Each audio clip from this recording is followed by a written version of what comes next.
할렐루야. 오늘도 주의 평화가 함께 하시기를 간절히 기원합니다. 이 대학 입시가 치열한 한국 사회에서 입시생들과 입시생들을 둔 부모님들의 화두, 관심사가 어디 있겠어요? 어떻게 하면 좋은 성적을 내갖고 원하는 대학에 들어갈 것인가? 모든 관심이 다 거기 있는 거죠.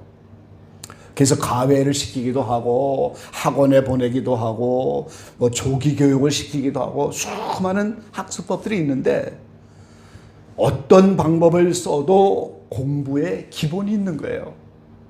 그건 먼저 듣는 것입니다. 공부하는데 듣지 않고 어떻게 공부할 수 있겠어요?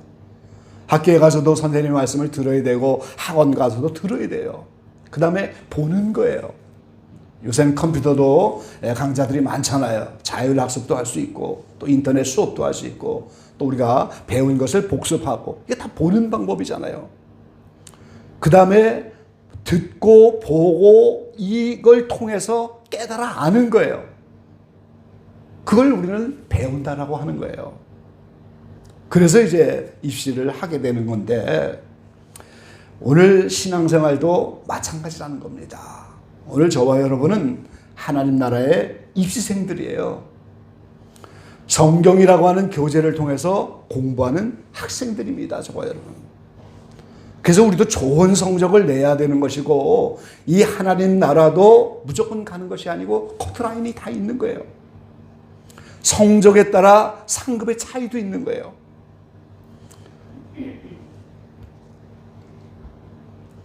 그래서 나는 천국 들어가기만 하면 되지 뭐 이런 것이 겸손이 아니고 그 천국은 침노하는 자의 것이라고 말씀하셨는데 이 세상에서 몇십 년간 살면서 예수 믿으면서 그 천국을 침노하면서 오늘 우리가 어떤 천국에 들어갈 것인가? 하나님은 예정만 하셨죠. 14만 4천 명이라는 숫자를 예정해 놓으셨고 순교자도 예정이 되어 있는 걸 성경을 통해서 알 수가 있고 이방인의 충만한 수도 다 우리는 모르지만 하나님이 정해놓은 숫자가 있잖아요. 그래서 하나님은 정해만 놓으신 거고 나머지는 침노해서 우리가 찾아 들어가는 거예요. 그럼 우리가 한번 생각해 보세요. 몇십 년간 신앙생활하다가 그냥 예수 믿고 천국만 들어가면 되지 이런 겸손이 아니고 이 천국의 나의 위치는 영원을 결정하는 거예요. 그렇기 때문에 저와 여러분이 잠시 예수 믿고 우리가 멀잖아 천국 간다면 그 천국에 어느 천국에 들어갈 것이냐. 그래서 성경이라고 하는 교재를 통하여 하나님 나라를 공부하고 입시생과 같은데 그 입시생들이 좋은 성적을 내려고 몸부림치는 것처럼 우리도 그렇게 해야 되는데 근데 그 입시생들이 좋은 성적을 내기 위해서 공부하는 방법이 결국은 듣는 것, 보는 것, 깨달아 아는 것, 그걸 배우는 거라고 하는 거란 말이죠. 오늘 신앙생활도 마찬가지 원리인 겁니다. 그래서 오늘 첫 번째 받고자 하는 교훈은 성경도 듣고 보고 깨닫고 배워야 한다 하는 거예요, 여러분. 그래서 마태복음 13장 43절에 예수님이 7가지 천국 비유를 말씀하시고 가라지 비유를 말씀하시면서 뭐라고 말씀합니까? 귀 있는 자는 들으라 그렇게 말씀하잖아요. 무조건 나 천국 가는 것이 아니기 때문에 귀 있는 자만 들으라 그렇게 말씀하셔요. 아시아 7교회를 향해서도 주님은 계속 교회 시대 모든 성도들에게 귀 있는 자는 들으라 그렇게 말씀하잖아요. 마태복음 13장의 18절에 씨 뿌리는 비유를 말씀하시면서도 너희가 들으라 그렇게 말씀하셔요. 21장 33절에 다시 한 비유를 들으라 포도원 비유를 말씀하시면서 이스라엘은 포도원을 선택했지만 그들이 다 바쁘다는 이유로 오지 않으니까 이방인을 이제 그 포도원으로 초청하는 그 포도원 비유, 천국 가는 비유죠. 그것도 들으라 그랬어요. 그러니까 오늘 제일 먼저 오늘 하나님의 말씀을 우리가 들어야 하는 겁니다. 로마서 10장 14절 말씀에 보면은 그런즉 저희가 믿지 아니하는 이를 어찌 부르리요 듣지도 못한 이를 어찌 믿으리요 전파하는 자가 없이 어찌 들으리요 그랬어요. 그러니까 누군가가 전파를 해야 그걸 듣는 것이고 들어야 오늘 믿게 되는 것이고 이렇게 순서가 있단 말이죠. 그러니까 우리가 반드시 듣는 것이 이 성경의 학습법이다 그 말이죠. 그래서 우리가 예수 그리스도를 믿고 이렇게 많은 사람이 구원받고 하나님 나라가 확장되기 위해서는 계속 전도하면서 말씀을 선포해야 되고 누군가가 들어야 되고, 그래서 그 듣는 자들이 깨닫고 믿어야 하는 거예요. 오늘 저와 여러분은 이 시대가 설교의 홍수 속에 들어가 살고 있잖아요. 들을 기회가 얼마나 많아요. TV만 터도 인터넷만 들어가도 유튜버들이 홍수처럼 이렇게 밀려 나오니까 얼마나 많은 말씀들이 홍수를 이루어요. 이 시대 사람들은 하나님의 심판대 앞에 가서 핑계할 수가 없어요. 얼마나 많은 말씀들이 들었는데 그거를 내가 듣고 내가 깨닫고 내가 그 천국을 믿고 이렇게 하는 것은 나의 삶이기 때문에 오늘 우리는 먼저 들어야 돼요. 그 심판대 앞에서 핑계할 수가 없죠. 그 다음에 듣고 나서 그 다음에는 깨달아야 한다 하는 거예요. 깨달아야 합니다. 그 다음에는 한 귀로 들리고 한쪽으로 들려서 그냥 그대로 나가서 이 말씀이 없어지는 것이 아니고 그 말씀을 우리에게 주시는 것은 깨달으라는 거예요. 그래서 마태복음 15장 10절 말씀에 보니까 무리를 불러 이르시되 듣고 깨달으라 그랬어요. 듣는 것만 문제가 아니고 그 다음에 듣고 깨달아라. 그 무슨 말씀을 깨달으라는 거예요? 입에 들어가는 것이 사람을 더럽게 하는 것이 아니라 입에서 나오는 그것이 사람을 더럽게 하는 것이다. 이게 오늘 사람의 입으로 들어가서 나오는 것이 더러운 것이 아니고 입에서 나오는 그것, 이게 말이죠, 말. 이 말이 사람을 더럽게 한다는 걸 듣고 깨달아라 그렇게. 16절 말씀에 보면 예수께서 너희가 아직도 깨달음이 없느냐 그랬어요. 입으로 들어가는 모든 것은 배로 들어가서 뒤로 내어버리는 줄을 알지 못하느냐. 입에서 나오는 것들은 마음에서 나오니 이것이야말로 사람을 더럽게 하느니라. 아직도 이거를 깨닫지 못하고 있냐고. 듣고 깨달아야 합니다. 16장 12절 말씀에도 누룩 비유를 누룩을 말씀하시면서 떡의 누룩이 아니요 바리새인과 사두개인들의 교훈을 삼가라고 말씀한 자를 깨달으니라 그랬어요. 예수님이 누룩을 조회하라 그러니까 그 누룩이 뭔지 모르는데 잘못된 사상들, 정욕적인 사상들, 이게 누룩이다 하는 것을 깨달으라 그렇게 말씀하셔요.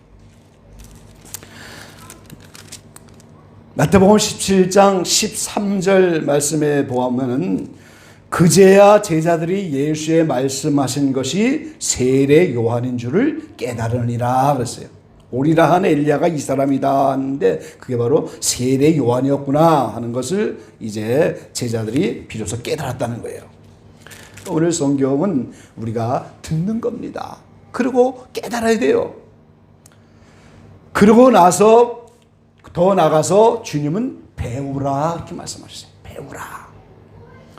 마태복음 11장 29절에는 나는 마음이 온유하고 겸손하니 오늘 내게로 오라. 내가 너희를 쉬게 하리라. 그러면서 나의 멍에를 메고 내게 배우라. 이 수고하고 무거운 짐 자들이 다 내게로 와서 나는 마음이 온유하고 겸손하니 나의 멍에를 메고 내게 배우라. 주님 배우라고. 오늘 제가 이 무화과 비유의 말씀을 들고 나왔는데 이 무화과 비유의 말씀도 오늘 본문 가운데 32절 말씀에 보면 분명히 말씀하고 있잖아요. 무화과 나무의 비유를 배우라 이렇게 말씀. 배우라고. 그래서 오늘 이 세상에 대학 입시를 가는 학생들은 머리로만 보고 듣고 깨달아서 머리로 점수만 올리면 되는 걸로 끝나는 건데 오늘 기독교인에 배운다고 하는 것은 그것으로 끝나는 게 아니라는 거예요. 예수님이 마음이 온유하고 겸손하니 내게 배우라 그러면 그 예수님을 보고 예수님에게 듣고 그 다음에 온유 겸손을 따라해야지 배우는 거잖아요 우리가. 그러니까 오늘 기독교인에 배운다고 하는 것은 행동으로 그 깨달은 것을 삶으로 드러내는 것까지 연결이 되어야 그게 배우는 거예요. 예수님께 그게 배우는 겁니다. 그 무화과 나무의 비유를 배우라. 이것도 마찬가지죠 우리가. 이 비유를 배우고 오늘 우리는 이 말씀을 깨달아서 실제 행동으로 옮기는 그 삶이 와야 이 무화과 나무 비유를 배운 거예요. 깨달고도 불순종하면 배우는 게 아니에요. 말씀을 듣고도 흘려내 보내보고 깨달지 못하면 그게 배우는 게 아닌 거예요. 그래서 오늘 두 번째, 오늘 본문의 무화과 비유를 배우라 이렇게 말씀하셨는데, 자, 마태복음 24장은 환난장이라고 우리가 흔히 말하는데, 이 환난장에서 유일하게 비유로 말씀하신 거예요. 예수님이 직접 하신 말씀으로 예수님이 이걸 직접 말씀하시면서 유일하게 비유로 우리에게 말씀을 하셨는데, 그럼 이 무화과나무 비유를 배우라 그러면 이거를 듣고 보고 깨닫고 알아서 거기에 걸맞는 삶으로 실천을 하라. 그게 오늘 우리가 배운 거예요. 자, 그러면 먼저 무화과는 무엇을 비유로 말씀하신 겁니까? 무화과가 뭡니까? 무화과는 이스라엘을 상징하는 거예요. 그래서 마태복음 21장 18절 말씀에 보면은 이른 아침에 성으로 들어오실 때에 시장하신지라 길가에서 한 무화과 나무를 보시고 그리로 가서 잎사귀밖에 아무것도 얻지 못하고 나무에게 이르시되 이제부터 영원토록 네게 열매가 맺지 못하리라 하시니 무화과 나무가 곧 마른지라 그랬어요. 아니, 무화과 나무가 열매를 맺지 못하다고 해서 이렇게 저주를 하면서 말라버렸는데 영원토록 열매를 맺지 못할 것이다. 바로 이스라엘을 상징하는 거예요. 예수님이 오셔서도 이렇게 3년 반 동안 말씀을 선포해도 오늘 변화되지 못하는 이스라엘을 보면서 열매 맺지 못하는 무화과라고 주님이 저주하신 내용을 우리가 알 수가 있는 거죠. 누가복음 13장 6절로 9절에도 또 말씀하고 있습니다. 한 사람이 포도원에 무화과 나무를 심은 것이 있더니 와서 그 열매를 구하였으나 얻지 못한지라. 가원지에게 이르되 내가 3년을 와서 이 무화과나무에 실과를 구하되 얻지 못하니 찍어버리라. 어찌 땅만 버리느냐. 대답하여 가로되 주인이여 금년에도 그대로 두소서. 내가 두릅하고 거름을 줄이니 이후에 만일 실과를 열면이거나 그렇지 않으면 찍어버리소서 하였다 하시니라 그랬어요. 여기도 이제 예수님이 3년이나 와서 이렇게 이스라엘이라고 한 무화과를 이렇게 열매 맺는 것을 촉구하지만 열매 맺지 못할 때 찍어버리려고 하지만 이 가원지기는 바로 예수님을 말씀하는 거예요. 그래서 오늘 그 예수님이 다시 한번 기회를 주어서 거름도 두고 이렇게 할 것이다. 그때 열매를 맺지 않으면 찍어버리소서. 이런 비유예요. 그래서 이 무화과가 바로 이스라엘을 상징하는 겁니다, 여러분. 제가 지난번에 미국 가기 전에 이스라엘의 역사에 대해서 동영상으로 좀 설교를 하고 간 적이 있었잖아요. 1948년 5월 14일 날 이스라엘이 독립을 했는데 그 이스라엘은 자칭 유대인이라고 제가 말씀을 드렸어요. 오늘날 온 세계가 어둠의 세력에 잡혀 있는데 그들이 세운 나라고 정통 유대인이 아니라고 말씀드렸어요. 그래서 이스라엘의 국기가 그게서 다윗의 별이 아니고 오늘 그것이 사탄 성경에도 나와 있고 어둠의 가문들의 문장에서 나온 그런 별인 것을 제가 보여드렸어요. 그래서 지난 12월부터 하마스와 이스라엘의 전쟁을 통해서 온 세계에 그 이스라엘의 정체가 드러났어요. 그 비유를 배우라 그러면서 그 무화과 나무가 싹이 나면 여름이 가까웠다 하는 이 말씀을 우리가 깨달아야 되는데 뭘 보고 깨달아요? 국제 정세를 보고 깨달아야 되는 거예요. 그래서 진짜 이스라엘이 나타나야 오늘 무화과 가지나무가 연화해지는 건데 그 진짜 이스라엘이 지금 나타나려고 하고 있단 말이죠. 지금 이거를 듣고 배우고 거기에 대해서 깨달아서 거기에 준비하여 오늘 우리는 이런 신앙으로 준비를 해나가라. 그런 뜻으로 주님이 교훈하고 있는 거예요. 지금 왜 오늘 본문을 두 개를 제가 말씀을 드리고 있어요. 누가복음에는 무화과 나무와 모든 나무를 보라 이렇게 말씀하셨잖아요. 그 무화과 나무가 이스라엘이라는 나라를 말한다면 모든 나무는 세계 많은 나라들을 지금 의미하는 거예요. 지금 온 세계의 나라가 제대로 독립을 해갖고 제대로는 나라의 모습을 갖추고 있는 나라가 많지 않다는 거예요. 그래서 오늘 진짜 이스라엘이 아니고 자칭 유대인이 세운 이 이스라엘은 마치 성경 전체 원리가 첫 것은 버리고 둘째 것을 세우잖아요. 전부 하나님께서. 가인을 버리고 아벨을 세우잖아요. 지금. 에서를 버리고 야곱을 세우잖아요. 이스마엘을 버리고 이삭을 세우잖아요.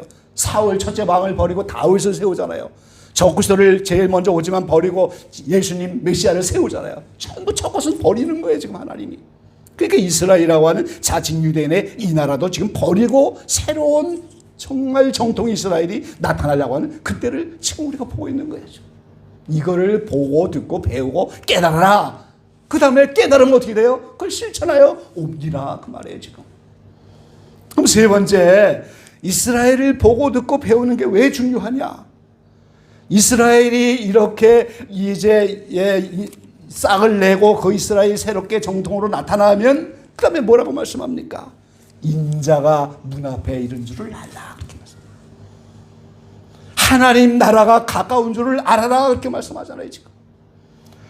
그럼 인자가 문 앞에 이른다고 하는 게 뭡니까? 정통 이스라엘이 나타나면 인자가 문 앞에 이르는 것이 그게 바로 예수님이 인봉한 책을 받아서 인을 떼는 그게 문 앞에 이르는 거예요. 인봉한 책을 받으면 심판주가 되셔갖고 그 다음에 7년 대환을 시작하시게 되는데 그 문 앞에 와 있다는 거예요 지금 예수님. 인봉한 책을 뗀다는 겁니다 지금. 그럼 오늘 마태복음 24장에 주님이 말씀하신 이 큰 환란이 인류 전체에 추수인데 이 사건이 오늘 닥치게 되면 이것이 남의 일이 아니고 바로 나의 일이다 그 말이에요 여러분.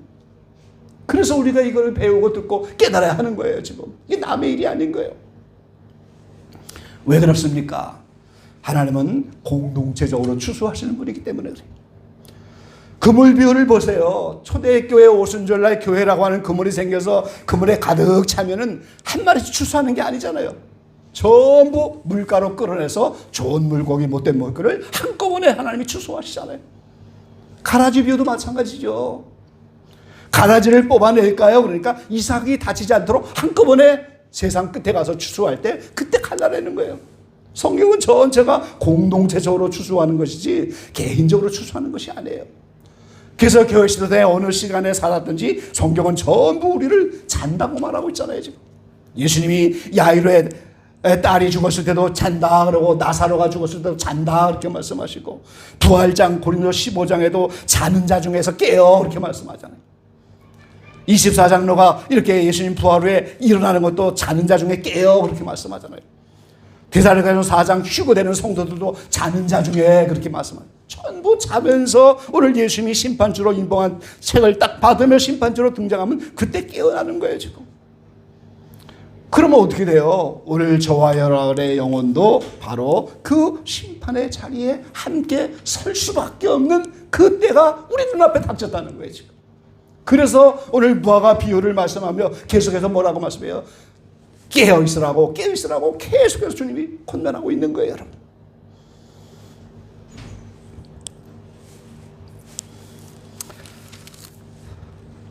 에스겔 38장 8절과 11절 말씀에 보면은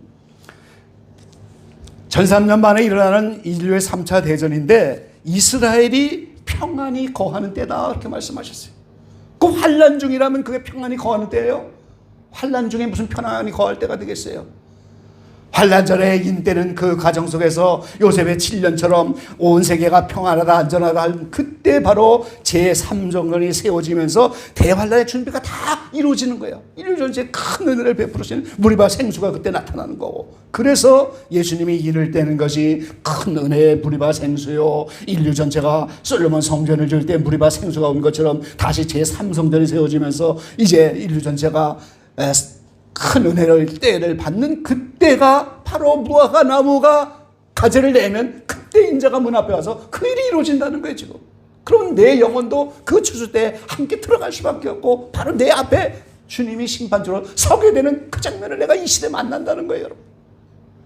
그래서 우리가 이것이 중요한 비유고 이걸 배우고 깨달고 거기서 걸맞게 준비하는 것이 오늘 우리가 배우는 겁니다.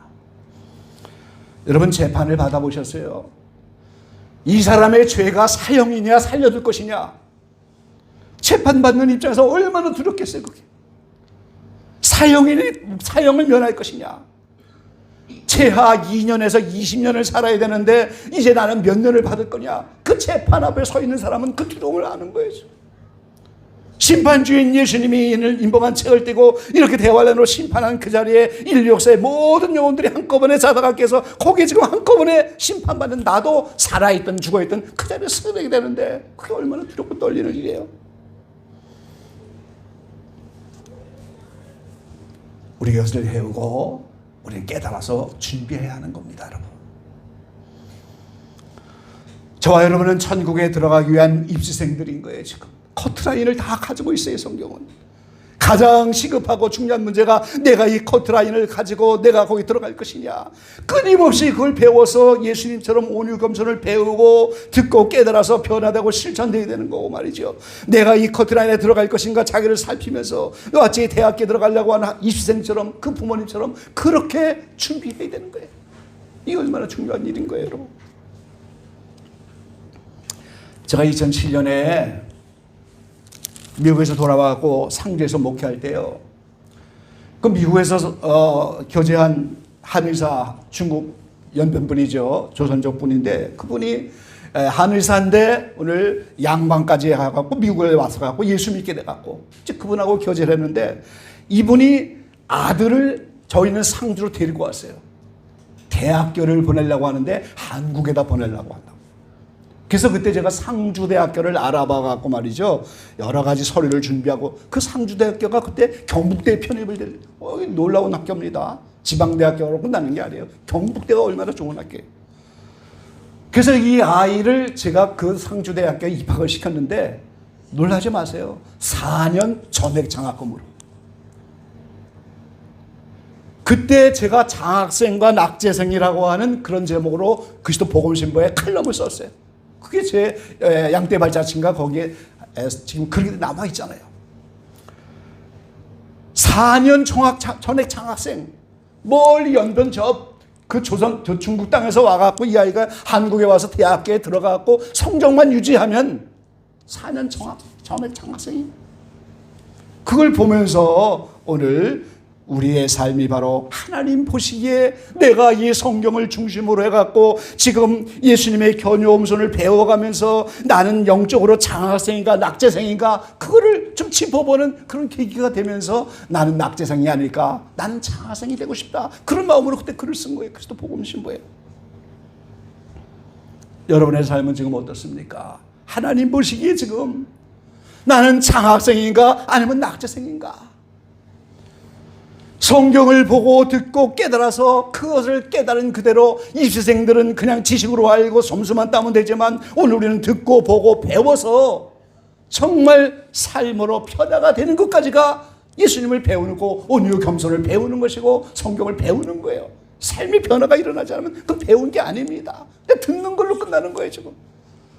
듣는 걸로 끝나는 게 아니라 듣고 본 다음에 그걸 깨달아야 하는 것이고 깨달으면 그 다음에 의지를 들여서 실천을 해야 그 삶의 변화가 오잖아요, 지금. 그래야 장학생이 되는 거예요. 그렇지 않으면 다 낙제생입니다, 여러분. 그래서 오늘 현재 내가 지금 하나님 보시기에 오늘 제가 주제가 이스라엘이잖아요, 지금. 이스라엘은 자칭 유대인이고 진짜 이스라엘이 나타나려고 좀 태동하고 있고 온 세계 정세가 그렇게 지나가는데 그렇게 오늘 무화과 나무가 이스라엘이 이렇게 새롭게 진짜 이스라엘로 태어나려고 하는 그때 모든 나무들을 좀 보라. 온 세계가 다 어둠의 세력에 잡혀 있다가 전부 이렇게 드러나려고 하는 이때 그걸 배우라고 주님이 말씀하셨기 때문에 그게 주제잖아요, 지금. 그럼 우리가 성경을 입시생처럼 보고 듣고 배워서 깨달고 그럼 거기에 대해서 야, 임자가 심판주가 이제 인을 떼서 주님이 내 앞에 심판대로 딱 서게 된 그때가 내 앞에 왔구나. 거기에 준비하는 삶으로 이렇게 살아가야 오늘 심판 앞에 떳떳할 수가 있고 심판 앞에 두렵지 않은 사람이 누가 있어요? 사형인지 아닌지 얼마나 두렵겠어요? 2년에서 20년형 가운데 있는데 내가 몇 년을 받을 건지 얼마나 두렵겠어요? 20년형을 받으면 일생을 망치는 건데 그 재판을 받아보면 아는 거예요, 재판을. 그럼 그런 심판주인 주님이 내 앞에 오셔서 인자가 문 앞에 이르고 하나님 나라가 내 앞에 이르고, 물론 천년왕국이라고 하는 하나님의 나라죠. 성경에 전부 천년왕국을 말하는 거예요, 하나님 나라가. 그래서 오늘 성경이라고 하는 교과서를 가지고 나는 그 예수님에게 오늘 말씀을 배우면서 내가 얼마나 이거를 보고 있고 얼마나 이것을 듣고 있고 얼마나 깨달아서 변화된 삶으로 이걸 준비하고 있는가. 거기에 따라서 낙제생이냐 장학생이냐 그걸 우리가 알 수가 있다는 거죠. 여러분 전부 장학생이 되기를 간절히 축원합니다. 장학생이 되죠. 하나님 보시기 4년간 특혜 4년간 상주대학교가 경북대학으로 편입을 했는데 그 연변에 있던 그 형제가 와갖고 4년간 혜택을 받으면 얼마나 놀라운 축복이겠어요. 저 여러분이 장학생이 되어진다고 하면 하나님이 우리의 필요를 다 채우시고 우리가 먼저 신음하며 우리가 기도하기 전부터 너의 사정을 안다 하고 다 공급하시면서 이 모든 걸 다 채워주실 거예요. 그걸 믿고 따라가지 못하면 하나님을 무시하고 멸시하는 거지요. 오늘 무화과나무의 비유를 배워가면서 여러분이 하나님 보시기에 장학생으로 하나님 말씀을 잘 듣고 보고 깨달아서 삶으로 변화되어서 이렇게 다가오는 이 무화과나무의 비유를 통해서 인자가 문 앞에 선 그때 심판을 받는 재판을 받는 심정으로 그 앞에 두려움 없이 설 수 있는 그런 복된 저와 여러분이 되시기를 주의 이름으로 간절히 축원합니다. 기도하겠습니다.